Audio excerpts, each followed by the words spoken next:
Halo Rimbawan KSDAE, perkenalkan aku Citra, cerdas, inovatif, tangguh, ramah, dan adaptif. Aku adalah teman animasi kepegawaian Ditjen KSDAE Anda.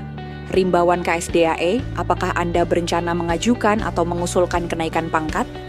Kenaikan pangkat sesuai PP nomor 99 tahun 2000. Adalah penghargaan yang diberikan atas prestasi kerja dan pengabdian pegawai negeri sipil terhadap negara. Dasar hukumnya diatur dalam 1. Kepka BKN nomor 12 tahun 2002. 2. PP nomor 17 tahun 2020 Junto PP 11 tahun 2017. 3. Perka BKN nomor 2 tahun 2025. 4. Perka BKN nomor 4 tahun 2025. 5. Nota Dinas Ses Ditjen, layanan usulan kenaikan pangkat sudah sepenuhnya terintegrasi secara digital pada aplikasi Simpek. Penerapan satu data dan layanan digital bertujuan untuk optimalisasi dan transparansi penuh bagi Rimbawan KSDAE. Rimbawan KSDAE perlu tahu bahwa ada beberapa jenis usulan kenaikan pangkat di antaranya. Periode usulan kenaikan pangkat per Januari 2026 dilakukan 12 kali dalam setahun, yang terkandung dalam Nota Dinas Ses Ditjen tentang periodisasi KP Lingkup Ditjen KSDAE. Namun, setiap periode telah ditentukan batas pengumpulan usulannya seperti pada tabel sebagai berikut. Tata waktu perlu dilakukan mengapa? Karena operator verifikasi tingkat eselon 1 perlu waktu verifikasi sebelum batas akhir yang ditetapkan oleh Biro SDM. Lalu, apa saja syarat utama agar usulan Anda mulus? Ini dia poin penting yang wajib Anda penuhi berdasarkan jenis kenaikan pangkat. 1. Persyaratan kenaikan pangkat reguler.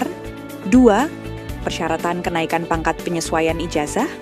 3. Persyaratan kenaikan pangkat struktural. 4. Persyaratan kenaikan pangkat fungsional.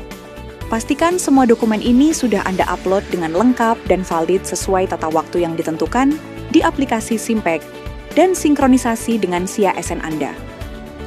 Sebagai catatan penting, perlu diperhatikan bahwa pegawai yang pertama kali kenaikan pangkat perlu menyertakan SK CPNS dan SK PNL.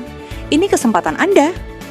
Mari kita lihat alur prosesnya, dimulai dari satuan kerja Anda. 1. Operator Simpek Satker bertugas mengusulkan pegawai yang sudah memenuhi syarat sesuai periode yang ditetapkan. Ini langkah awal kelengkapan data. 2. Validator Satker, Kabak Kasubag TU, bertugas memverifikasi usulan yang masuk. Jika sudah lengkap dan valid, usulan akan dilanjutkan ke eselon 1.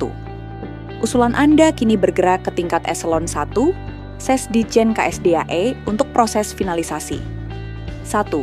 Verifikasi dokumen oleh validator eselon 1. Ses Ditjen KSDAE akan melakukan verifikasi dan validasi terhadap dokumen secara administrasi dan substansi. 2. Pengiriman ke Biro SDMO. Setelah berkas memenuhi syarat, validator eselon 1 akan mengirimkan usulan Anda ke Biro Sumber Daya Manusia Organisasi, SDMO. Anda bisa memantau proses usulan Anda. Setiap individu dapat mengecek status usulan melalui aplikasi akun Simpek Operator Satker masing-masing. Ingat, kunci kelancaran adalah kelengkapan dan keakuratan data sejak awal pada aplikasi Simpek Anda. Namun kita perlu waspada, masih banyak usulan yang dinyatakan TMS, tidak memenuhi syarat, dan tidak bisa diproses lebih lanjut. Apa saja penyebab umumnya? 1. Upload berkas yang belum lengkap dan belum terupdate. Rimbawan KSDAE, data Anda di Simpek adalah tanggung jawab Anda. Lakukan peremajaan data secara berkala, jangan tunggu saat pengajuan. 2. Upload berkas yang buram, tidak sesuai standar atau hanya foto biasa. Pastikan berkas hasil scan Anda jelas, terbaca, dan sesuai dengan dokumen aslinya.